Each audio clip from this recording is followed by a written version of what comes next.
pelaku pemalsuan ini, si pelaku pemalsuan ini juga saya investigasi bahwa dia juga ada melakukan pemalsuan lain dan melibatkan pemalsuan untuk 15 perusahaan, tetapi itu dalam perkara berbeda dan korban-korbannya juga sudah mengadu kepada saya.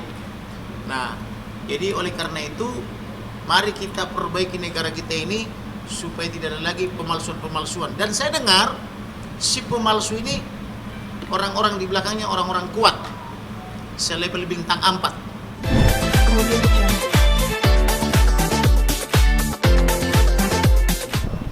Ini dia.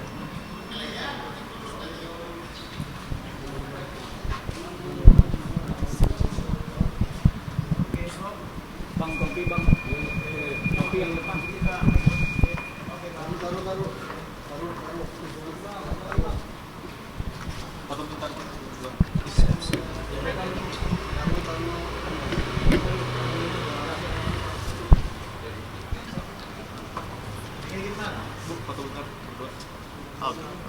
Buat kiri dikit. Bang,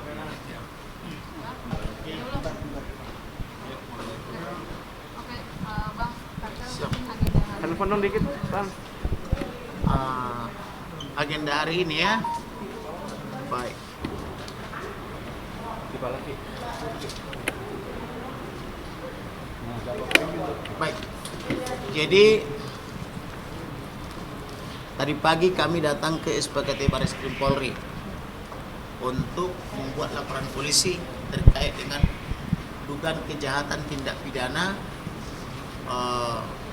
pemalsuan akte otentik, yaitu berupa membuat surat kuasa jual yang diduga isinya palsu, karena klien saya tidak pernah membuat surat kuasa jual secara notaris dimaksud, dan notarisnya pun tidak pernah dikenal oleh klien saya. Bahkan notaris ini diduga telah meninggal, yang ada hanya protokolernya. Kemudian ada juga pembuatan akte jual beli palsu.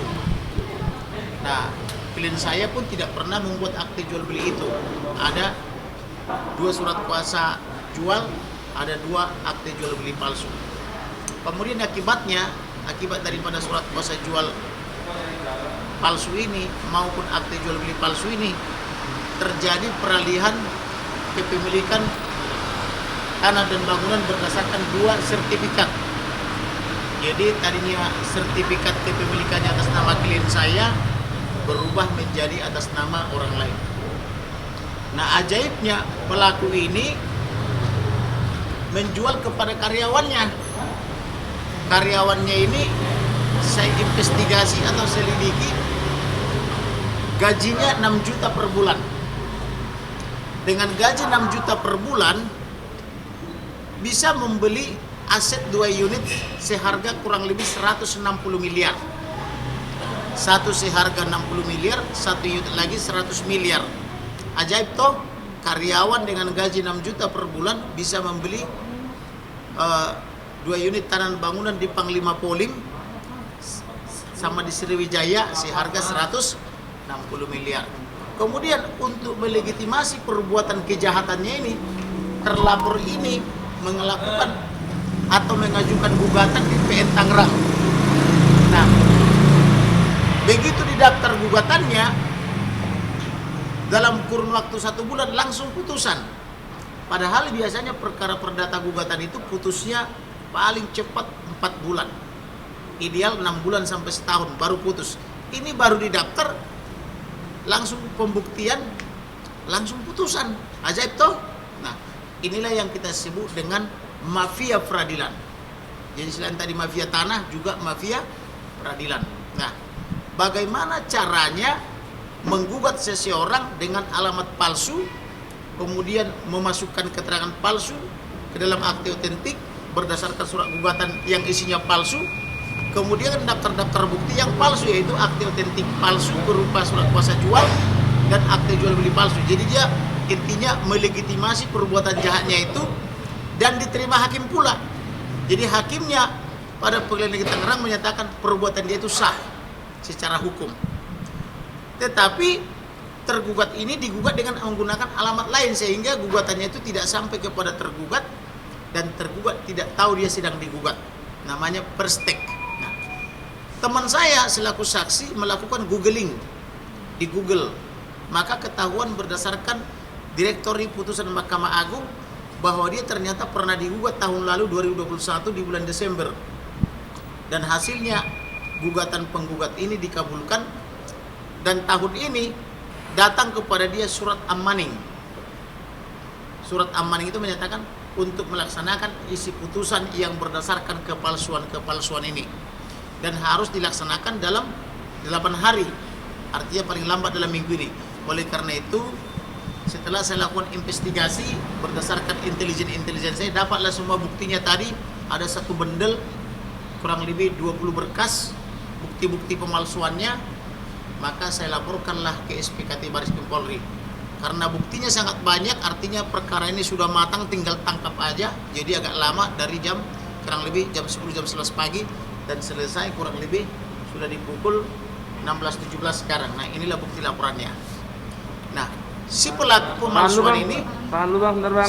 pemalsuan ini juga saya investigasi bahwa dia juga ada melakukan pemalsuan lain dan melibatkan pemalsuan untuk 15 perusahaan, tetapi itu dalam perkara berbeda, dan korban-korbannya juga sudah mengadu kepada saya.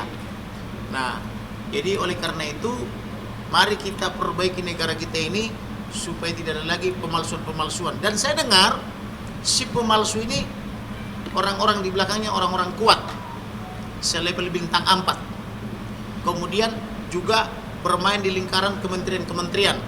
Jadi ini mafia atau mafia peradilan, mafia tanah dan sebagainya yang dilindungi oleh oknum-oknum, lalu saya sebutnya oknum-oknum pemerintah. Makanya dia bebas memalsu. Bahkan saya dengar juga orang ini berdasarkan keterangan saksi, mau dia ini dulu mengirimkan kontainer-kontainer kosong ke luar negeri untuk mendapatkan keringanan-keringanan pajak di bidang ekspor gitu loh. Dan bermain juga di lingkungan pertahanan negara. Ya. Jadi oleh karena itu hari ini resmi kita laporkan, ini bukti laporannya, supaya segera ditangkap dan ditahan. Kasihan negara kita ini kalau penjahat-penjahat berkeliaran di mana-mana, ya. Kan tadi kan bukti-buktinya sudah banyak Ya. lain maksudnya tante mungkin ada berapa banyak objeknya dan kerugian? Ada 2 objek yang sementara kita laporkan, tetapi masih banyak lagi objek lainnya, dan masih banyak lagi korban lainnya. Nah, tapi yang kita laporkan sekarang 2 objek dulu, yaitu yang digugat di Pentangerang. Objek ini berupa tanah dan bangunan, satu di Panglima Polim 3 nomor 8, satu lagi di Jalan Sriwijaya. Nah, total kerugiannya kurang lebih 160 miliar. Yang dilaporkan termasuk Yang dilaporkan TR. bukan majelis hakim juga yang mengeluarkan. Majelis hakim nanti biarlah yang menilai itu adalah komisi judisial. Apakah layak misalnya gugatan baru didaftar dengan menggunakan alamat yang sengaja ke alamat yang tidak benar atau alamat salah, tahu-tahu dalam 1 bulan langsung ada putusan. Ini kan ajaib. Biasanya kalau tergugat tidak diketahui alamatnya, biasanya akan ada panggilan iklan atau panggilan dinding di kantor wali kota terdekat atau di tempat tergugat itu. Nah, sedangkan ini dia menggugat dengan cara sengaja dengan alamat yang tidak benar, dan dalam waktu 1 bulan langsung ada putusan. Sedangkan yang saya pahami, begitu biasanya dipanggil itu tergugat, kalau tidak diketahui alamatnya diiklankan dulu. Setelah dipanggil tidak sah, karena tidak sah itu artinya tergugat tidak diketahui alamatnya atau tidak menerima rilaas, maka biasanya diiklankan dulu. Setelah diiklankan 2-3 kali, ideal 3 kali, maka masuklah kepada materi pokok perkara. Dan kalau orangnya biasanya datang, itu ada masa mediasi dengan menggunakan mediator, bisa jadi hakim mediatornya, bisa juga mediator dari luar. Itu mediasi itu aja tenggang waktunya bisa sampai 40 hari. Itu baru tahap mediasi. Belum nanti masuk kepada, kalau mediasinya gagal, masuk kepada materi pokok perkara, gugatan, jawaban, replik, duplik, pembuktian penggugat, pembuktian tergugat, kemudian saksi tergugat, saksi tergugat atau penggugat, kemudian ahli penggugat, ahli tergugat, kemudian kesimpulan, kemudian putusan. Itu bisa memakan waktu 4-6 bulan. Malah seringkali kita melampaui 6 bulan, ada sampai setahun juga belum tentu putus. Nah, ini baru didaftar dalam 1 bulan, hitungannya kurang lebih 30 hari langsung putusan. Ini apa namanya? Maka inilah disebut mafia peradilan. Ya. Bang, laporannya banyak bang, terus apa nambah apa-apanya Bang? Laporannya pertama membuat dan atau menggunakan surat palsu, yaitu memenuhi unsur pasal 263 KUH pidana, ancaman di atas 5 tahun. Yang kedua, membuat akte otentik palsu, yaitu surat kuasa jual notaril sebanyak 2 berkas dan AJB, akte jual beli secara notaril. Nah, tetapi notarisnya telah mati, yang ada tinggal protokolernya. Kemudian kita investigasi, nomor yang dipakai ini adalah nomor pihak lain, bukan, artinya nomornya dipakai untuk isi yang berbeda atau untuk komparisi subjek yang berbeda, melanggar pasal 264 KUH pidana. Kemudian dia menempatkan keterangan palsu ke dalam akte otentik, yaitu berupa surat kuasa jual notaril, kemudian akte jual beli notaril, kemudian putusan pengadilan. Itu kan akte otentik. Dimasukkan keterangan palsu di situ berupa surat gugatan dan daftar bukti, termasuk juga keterangan-keterangan saksi yang palsu, yang saksi-saksinya ini informasinya adalah pemakai narkoba atau pemakai pemadat gitu loh. Jadi melanggar pasal 266 KUH pidana junto pasal 242 KUH pidana.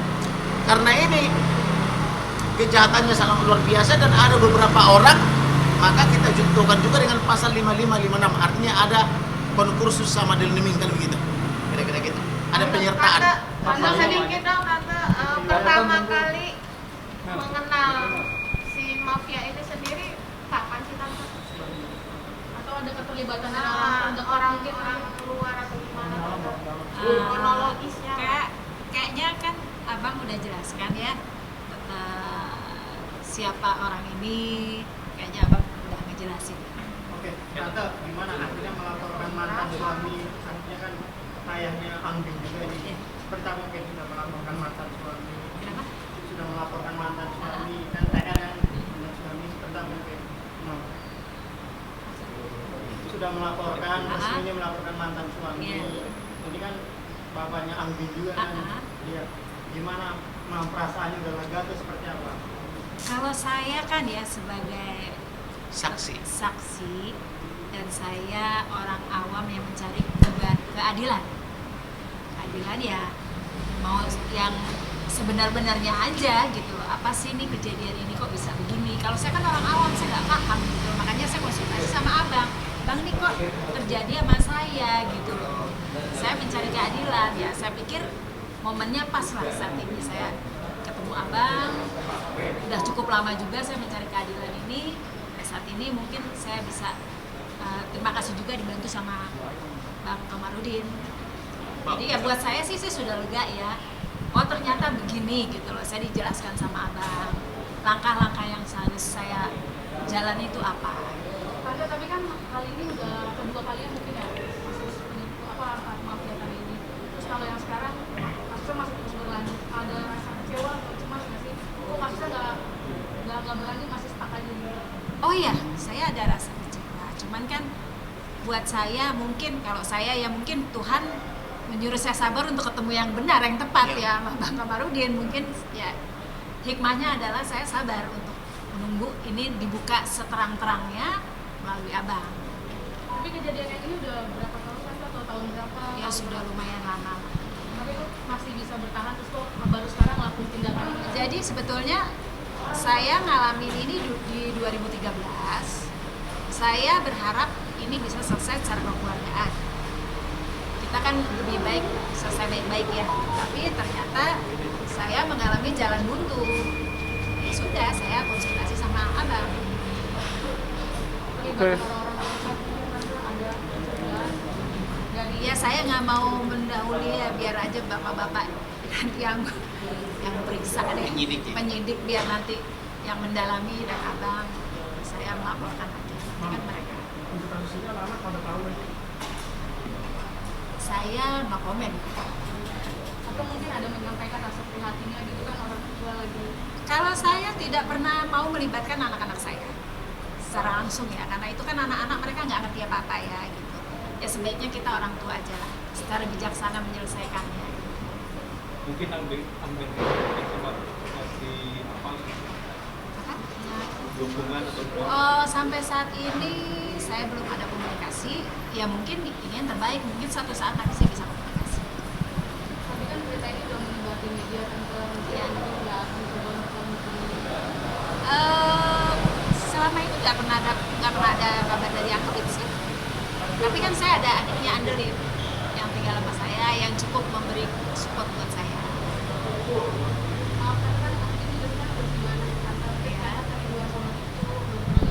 Sebagai seorang ibu pasti rindu sama anak, apalagi dengar punya cucu, ya saya pengen dong lihat cucu saya.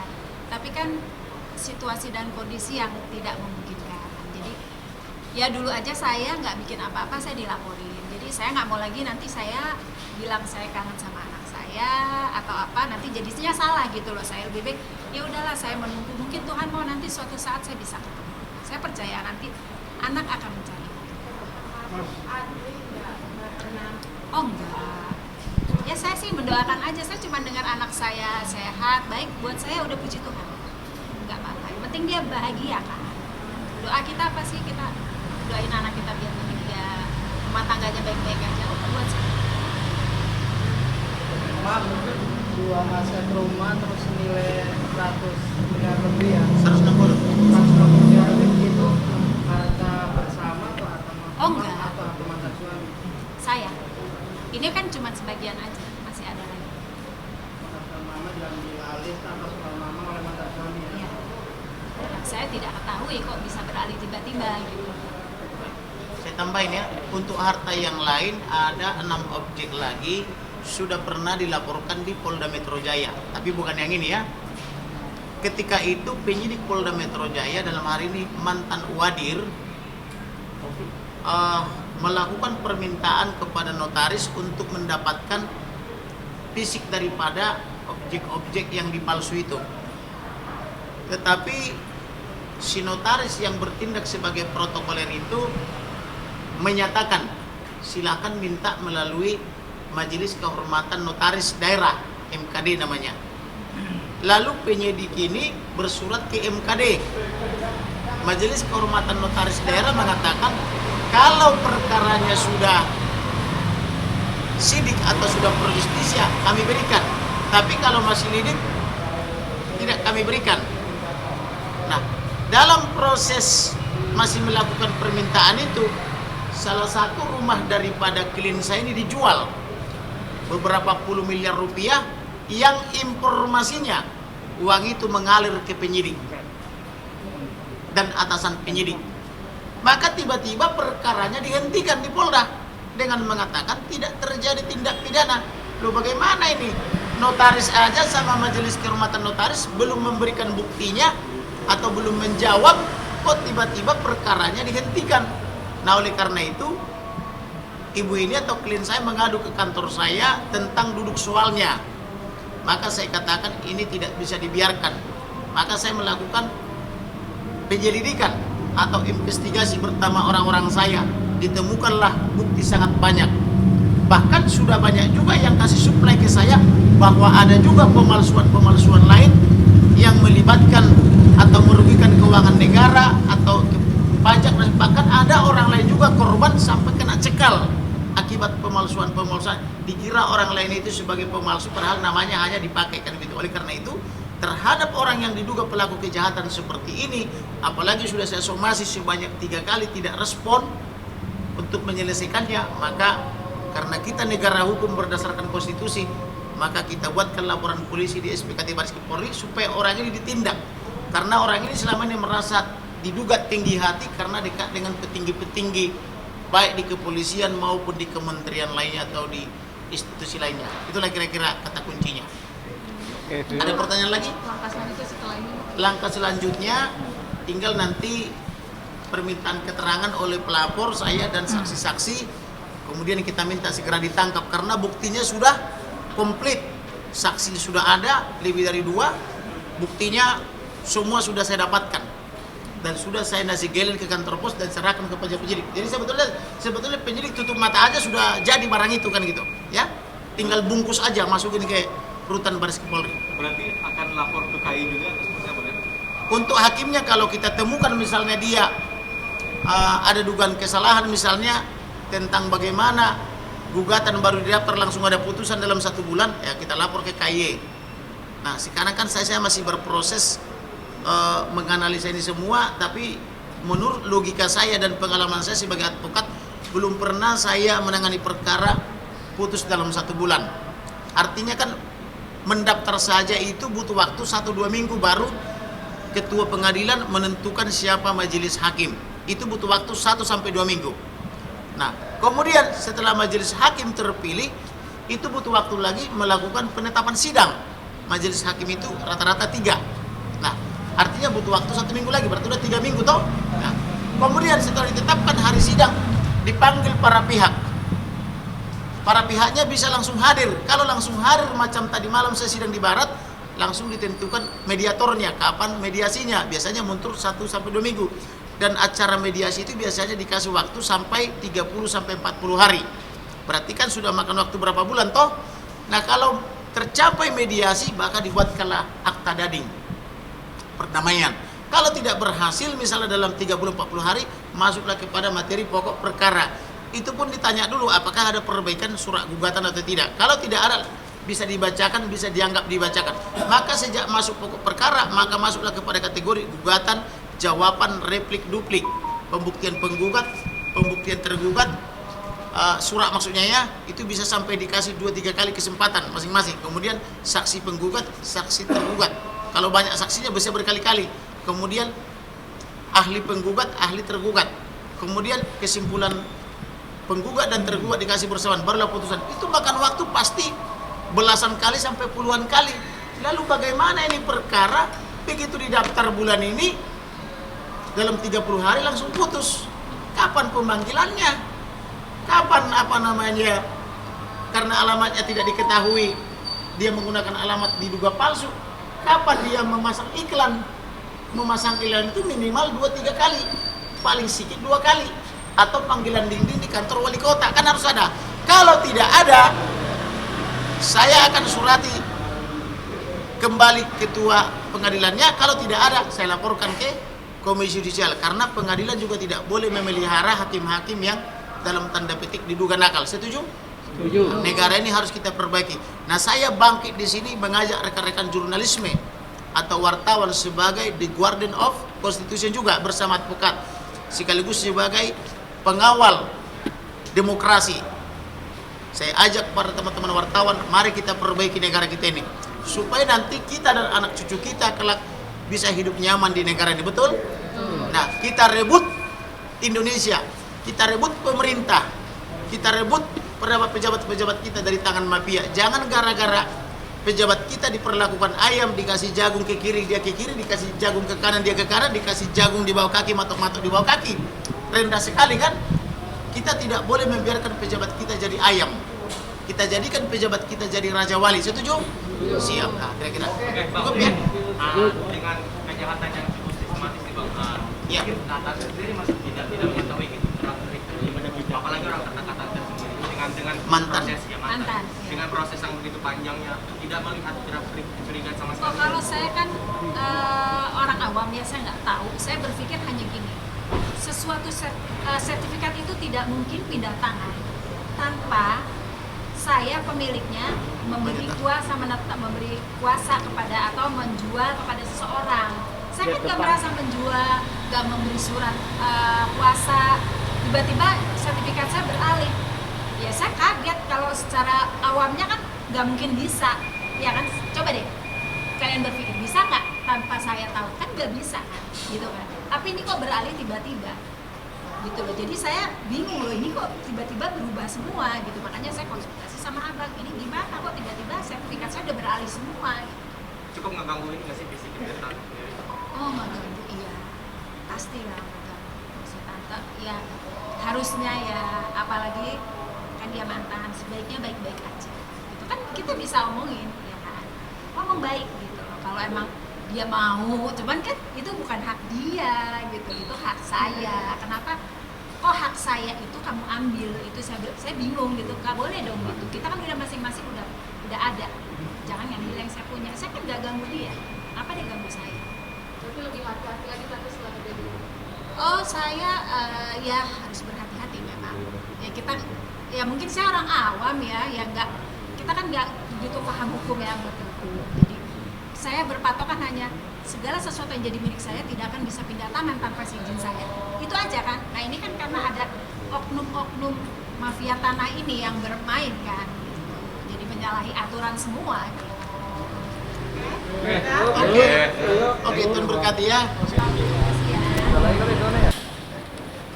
Ya, mari. Terima kasih ya. Laporan kali Makasih ya. Laporan juga.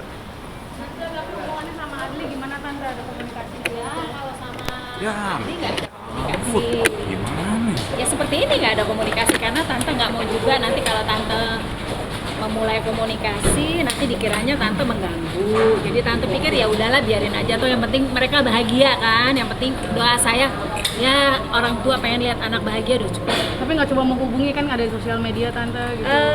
Ya untuk saat ini lebih baik nyamannya gini kali, mereka juga kan tahu saya ya, tahu rumah saya, harusnya bisa datang. Terakhir Dan komunikasi tante kecewa nggak sih siapa, Tante? pastinya dengan anak yang tidak mengabari atau tante sini juga? Yes, orang tua pasti kecewa, cuman kan situasinya ya seperti ini ya udahlah. Tante, ini kan Ambil masih sama bapaknya nih. Nah, tante laporin bapaknya lah. Ada ketakutan tapi Ambil tambah benci sama tante.